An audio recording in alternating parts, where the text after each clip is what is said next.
ভারতীয় প্রতিরক্ষা ব্যবস্থার উন্নতি দেখে কার্যত মাথায় হাত পড়েছে শত্রু বাংলাদেশ পাকিস্তানের। প্রতি মুহূর্তে ভারতকে প্যাচে ফেলার ফন্দি করতে থাকা পড়শি মুলুকরা যেন এবার ভারতীয় ক্ষেপণাস্ত্রের ভয় একেবারে গুটিয়ে রয়েছে। 2024 সালের নভেম্বরে ভারতের হাইপারসনিক ক্ষেপণাস্ত্রের সফল পরীক্ষার পর ডিআরডিও একটি হাইপারসনিক গ্লাইড ভেহিকল যা HGV তৈরির দিকে নজর দিয়েছে। আর এই সাফল্যই ভারতের প্রতিরক্ষা ক্ষেত্রে উল্লেখযোগ্যভাবে উৎসাহ যোগাচ্ছে। এখন প্রকল্পের প্রযুক্তিগত এবং ভূ রাজনৈতিক প্রভাবের জন্য এটি নিয়ে বিশ্লেষণের প্রয়োজন রয়েছে। ভারতের হাইপারসনিক অস্ত্র কর্মসূচি কোনো নতুন প্রচেষ্টা নয়, এটি 2004 সালে শুরু হয়েছিল। হাইপারসনিক স্লাইড ভেহিকলের প্রযুক্তিগত কি চ্যালেঞ্জ রয়েছে সেটাও এবার আপনাদের বলি। হাইপারসনিক গ্লাইড ভেহিকল হলো একটি অত্যাধুনিক সিস্টেম যা সাধারণত একটি বুস্টারের উপরে স্থাপন করা হয়, যেমন একটি ব্যালিস্টিক ক্ষেপণাস্ত্র যা এটিকে পৃথিবীর বায়ুমণ্ডলের প্রান্তে ঠেলে দেয়। একবার বিচ্ছিন্ন হয়ে গেলে HGV হাইপারসনিক গতিতে তার লক্ষ্যবস্তুর দিকে গ্লাইড করে। HGVর মূল সুবিধা হলো উড়ানের সময় এর চাল চলন। হাইপারসনিক গতির জন্য এটি নির্ভুলভাবে লক্ষ্যবস্তুতে আঘাত হানতে সক্ষম হয়। এই ধরনের উন্নত এবং ব্যয়বহুল সিস্টেমগুলি মূলত পারমাণবিক পেলোড সরবরাহ করার জন্য ডিজাইন করা হয়।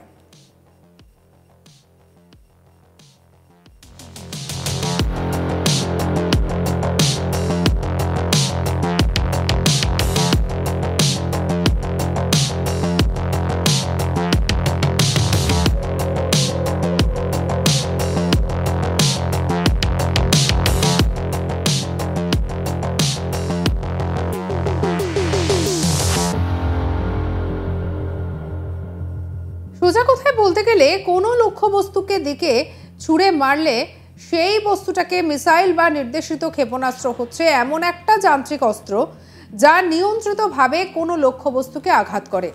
এক্ষেত্রে নিয়ন্ত্রণটা মিসাইলের ভেতর থেকে হতে পারে, আবার দূর থেকেও করা যেতে পারে। এখনো পর্যন্ত শুধুমাত্র রাশিয়া, চীন এবং আমেরিকায় সফলভাবে HGV পরীক্ষা করে কার্যকরী করতে পেরেছে। রাশিয়ার অ্যাভানগার্ড এবং চীনের DF-ZF এবং DF-17 হাইপারসনিক অস্ত্র ইতিমধ্যে অ্যাক্টিভ রয়েছে। অন্যদিকে আমেরিকা 2025 সালের শেষ নাগাদ তাদের দীর্ঘ পাল্লার হাইপারসনিক অস্ত্র, যা ডার্ক ইগল নামেও পরিচিত, সেটা মোতায়েন করবে বলে সূত্রের খবর।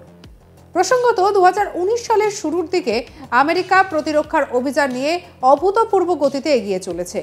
বিপরীতে রাশিয়া এবং চীন 2000 সালের গোড়ার দিকে তাদের কর্মসূচি শুরু করেছিল। ভারতের হাইপারসনিক যে লক্ষ্য রয়েছে তার সূত্রপাত 2000 সালের গোড়ার দিকে।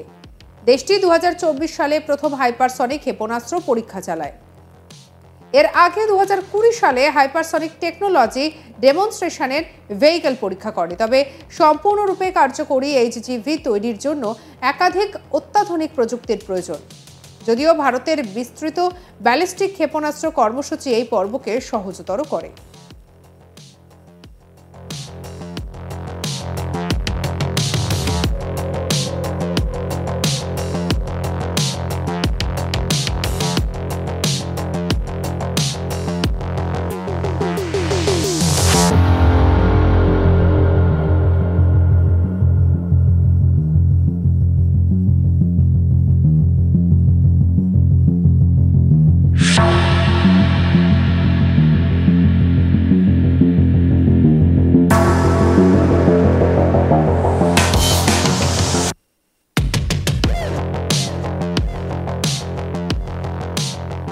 তবুও সাব অরবিটাল তৈরি লক্ষ্যবস্তু এবং যানবাহনের নকশায় এখনও চ্যালেঞ্জ রয়ে গিয়েছে। অন্যান্য উন্নত প্রযুক্তিগত এবং অর্থনৈতিক সক্ষমতা সম্পন্ন দেশের সময়সীমা বিবেচনা করে এটা ধরে নেওয়া যুক্তিসঙ্গত যে ভারতও এই ধরনের HGV তৈরিতে আর 1 দশকের মতো সময় হয়তো নেবে। এই নিয়ে 2006 সাল থেকে বহু সফলভাবে পরীক্ষা করা হয়েছে। তবে এখনও এই হাইপারসনিক ক্ষেপণাস্ত্র পরীক্ষা উদ্বেগের কারণ হয়েই রয়ে গিয়েছে। দক্ষিণ এশিয়ায় ক্ষেপণাস্ত্র বিস্তারে আমেরিকার কি দৃষ্টিভঙ্গি সেটাও এবার বলবো আপনাদের। প্রযুক্তিগত বাধা অতিক্রম করে ভারতের HGV প্রযুক্তি নিয়ে পরীক্ষা কিন্তু ভূ রাজনৈতিক পরিস্থিতিতে একটা প্রশ্ন তুলছে, বিশেষ করে এর ঘোষিত লক্ষ্য নিয়ে। যেখান থেকে আপাত দৃষ্টিতে আমেরিকার দৃষ্টিভঙ্গি কিছুটা হলেও পরস্পর বিরোধী দৃষ্টিভঙ্গি। উদাহরণস্বরূপ বলা যেতে পারে, পাকিস্তানের ওপর সম্প্রতি আমেরিকার নিষেধাজ্ঞা থাকা সত্ত্বেও পাকিস্তানকে অস্ত্র দেওয়া বা প্রতিরক্ষা খাতে আর্থিক সহায়তা দেওয়া কিছুটা হলেও হুমকির কথা মনে করায়। তবে পাকিস্তান ধারাবাহিকভাবে বলে আসছে যে তাদের পারমাণবিক ক্ষেপণাস্ত্র কর্মসূচিতে ভারত, আমেরিকা বা অন্য কোনো দেশের প্রতি কোনো প্রতিকূলতা তৈরির কোনো উদ্দেশ্য নেই। ভারতের 15,000 কিলোমিটার পাল্লার হাইপারসনিক গ্লাইড ভেহিকেল তৈরির পরিকল্পনা কার্যকরভাবে প্রায় যে কোনো বৈষয়িক লক্ষ্যবস্তুকে তার নাগালের মধ্যে রাখতে পারবে। চীনের ক্রমবর্ধমান সামরিক সক্ষমতার কথা উল্লেখ করে ভারত এই লক্ষ্য অর্জনের পক্ষে যুক্তি দিচ্ছে। তবে দেখা যাচ্ছে যে চীনের উন্নততম অংশ এবং ভারতের দক্ষিণতম অংশের মধ্যে দীর্ঘতম আকাশপথের দূরত্ব মাত্র 6,000 মিটার। এই দূরত্ব ভারতের প্রকৃত কৌশলগত লক্ষ্য নিয়ে উদ্বেগ বাড়ায়, বিশেষ করে আমেরিকার জন্য, যারা গণবিধ্বংসী অস্ত্রের বিস্তার এবং সরবরাহের ব্যবস্থা নিয়ে দৃঢ় অবস্থান নিয়েছে। যদিও ভারত বর্তমানে চীনের বিরুদ্ধে লড়াইয়ে আমেরিকার সঙ্গে জোটবদ্ধ। ভারতের হাইপারসনিক এবং পারমাণবিক অগ্রগতির প্রতি আমেরিকান দৃষ্টিভঙ্গি দীর্ঘমেয়াদী। এই উন্নয়নগুলিকে উপেক্ষা করে ভারতের পারমাণবিক শক্তি খাতের উপর বিধিনিষেধ শিথিল করে ওয়াশিংটন অসাবধানতাবশত ভবিষ্যতের প্রতিযোগী তৈরির ঝুঁকি নিচ্ছে বলে মনে করছেন অনেকেই। আমেরিকা ভারত সহযোগিতার জন্য বর্তমানে উৎসাহ দেখালেও এই অংশীদারিত্বের স্থিতিশীলতা এবং নির্ভরযোগ্যতা নিয়ে উদ্বেগ রয়ে গিয়েছে।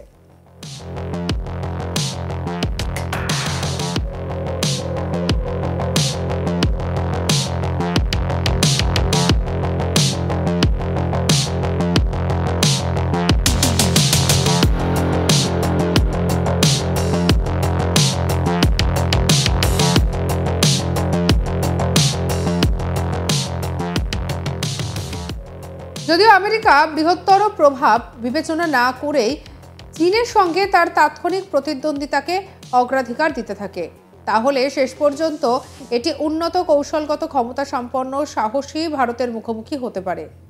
ভারতের হাইপারসনিক প্রযুক্তির অন্বেষণ আঞ্চলিক এবং বৈশ্বিক নিরাপত্তার জন্য উদ্বেগের কারণ হয়ে দাঁড়িয়েছে। 2022 সালে পাকিস্তানে দুর্ঘটনাক্রমে একটি ব্রহ্মোস ক্ষেপণাস্ত্রের ছোড়ার ঘটনা ঘটেছিল। এই ধরনের ঘটনাগুলি অসাবধানতাবশত উত্তেজনা বাড়িয়ে তোলে, যা হাইপারসনিক অস্ত্র প্রবর্তনের মাধ্যমে আরও বাড়তে পারে। ভারতের হাইপারসনিক লক্ষ্যমাত্রা উন্নত সামরিক ক্ষমতা সম্পন্ন অভিজাত দেশগুলির তালিকায় তার একটা জায়গা তৈরি করে দিচ্ছে। তবে এর HGV প্রোগ্রামের প্রযুক্তিগত, ভূ রাজনৈতিক এবং নিরাপত্তাগত প্রভাবগুলিকে সতর্কতার সঙ্গে যাচাই করার প্রয়োজন আছে।